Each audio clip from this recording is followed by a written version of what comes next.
Fortuna de narcos, ganancia para Estados Unidos. Sin embargo, .mx, opinión. Pluma Ana Lilia Pérez.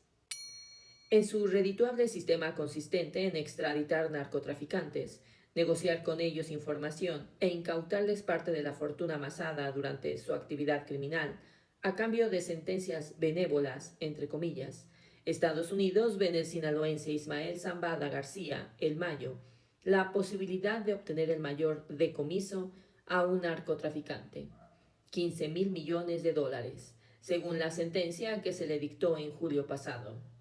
2 años después de que su ahijado Joaquín Guzmán López, hijo de Joaquín Guzmán Loera, lo secuestrara transportándolo en un avión cuya propiedad se atribuye al FBI, Buró Federal de Investigaciones, para entregárselo a las autoridades estadounidenses, y tras aceptar su culpabilidad en delitos de narcotráfico, el 20 de julio, Zambada fue sentenciado a cadena perpetua y a que le decomisen 15.000 millones de dólares.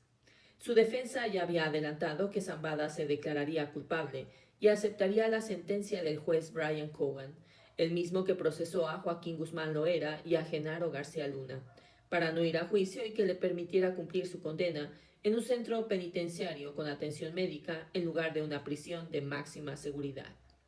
Si se considera el tiempo en que el Mayo Zambada se mantuvo activo en el narcotráfico desde sus 16 años de edad, nació en 1948. Se volvió más poderoso que cualquier otro narcotraficante, incluso más que el colombiano Pablo Escobar, quien estuvo 23 años en el narcotráfico, de los años 70 a 1993, cuando fue abatido en su tiempo como prófugo. Para Zambada trabajaron delincuentes como Guzmán Loera, los hermanos Beltrán Leiva y muchos otros narcotraficantes. Usando los alias de Jerónimo López Landeros, Javier Hernández García, Mario Zambada García mantuvo un bajo perfil, por lo que generó enorme revuelo mediático la publicación de la entrevista que le hizo al periodista Julio Scherer García, que se publicó en abril de 2010 en la revista Proceso.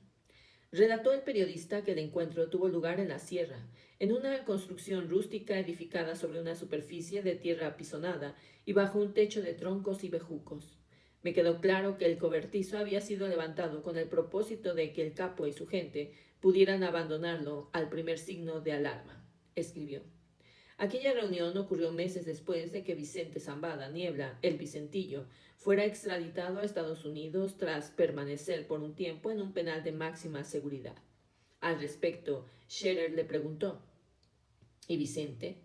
Por ahora no quiero hablar de él. No sé si está en Chicago o en Nueva York. Sé que estuvo en Matamoros. He de preguntarle, soy lo que soy, a propósito de su hijo. ¿Vive usted su extradición con remordimientos que lo destrocen en su amor de padre?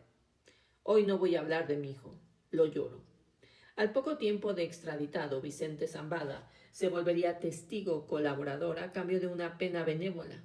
Se le determinó un decomiso de $1.373.000.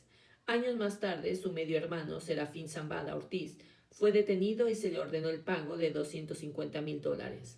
Contrario a El Mayo, sus hijos como Serafín eran asiduos a hacer en redes sociales ostentación de objetos de lujo, armas, fajos de dinero, vehículos deportivos, animales exóticos.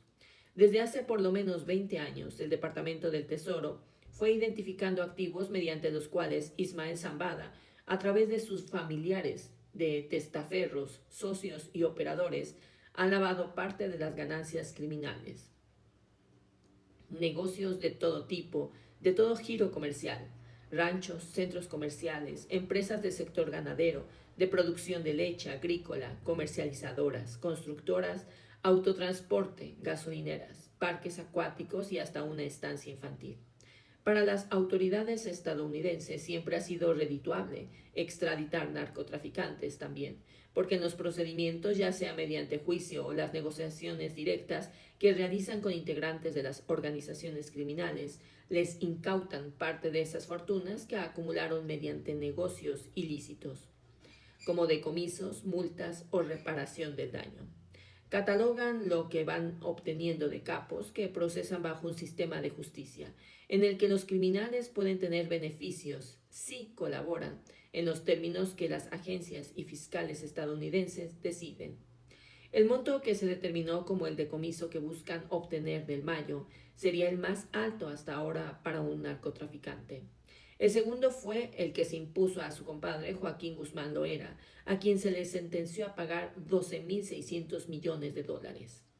En el caso de Ovidio Guzmán López, extraditado en 2023, al poco tiempo su extradición comenzó a negociar con las autoridades estadounidenses para volverse testigo colaborador a cambio de penas benévolas.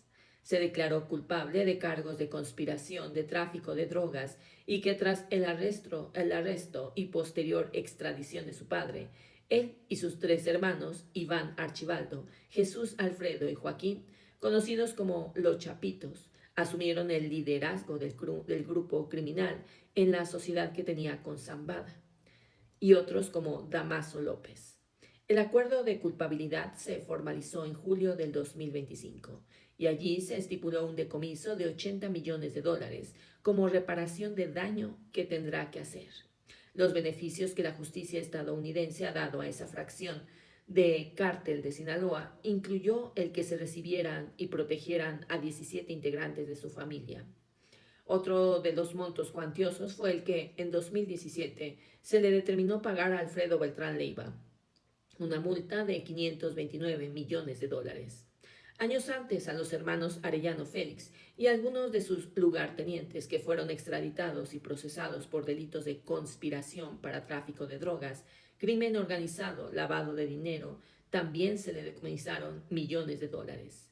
Benjamín Arellano Félix, alias el señor o el MIN, dirigió la organización Arellano Félix o Cártel de Tijuana, en conjunto con sus hermanos Ramón, Eduardo y Francisco Javier desde 1986. Benjamín fue detenido en marzo del 2002 en una casa del estado de Puebla, apenas unas semanas después del asesinato de su hermano Ramón en Sinaloa. El MIN estuvo preso en el Centro Federal de Readaptación Social número 1 Altiplano en Almoloya de Juárez, Estado de México hasta el 2011, cuando fue extraditado. En menos de 2 meses, negoció admitir su culpabilidad de los delitos de lavado de dinero y asociación delictuosa a cambio de no ser enjuiciado por todas las muertes que se le imputaban. Se le sentenció a 25 años de prisión con la posibilidad de ver reducida su pena por buen comportamiento y se le ordenó pagar 100 millones de dólares. En 2007, a Francisco Javier Arellano, el Tigrillo, se le sentenció a pagar 50 millones. Él fue detenido por la Guardia Costera de Estados Unidos en agosto del 2006. Cuando viajaba en su barco Doc Holiday, el mismo monto se estipuló como sentencia a Eduardo Arellano, el último de los hermanos en ser procesado. A sus lugartenientes, los hermanos Ismael y Gilberto Higuera, se les impuso multas por 5 millones de dólares y 1 millón de dólares respectivamente. Otro de los narcotraficantes que negoció con el gobierno estadounidense fue Osiel Cárdenas Guillén, líder del Cartel del Golfo. Parte 1.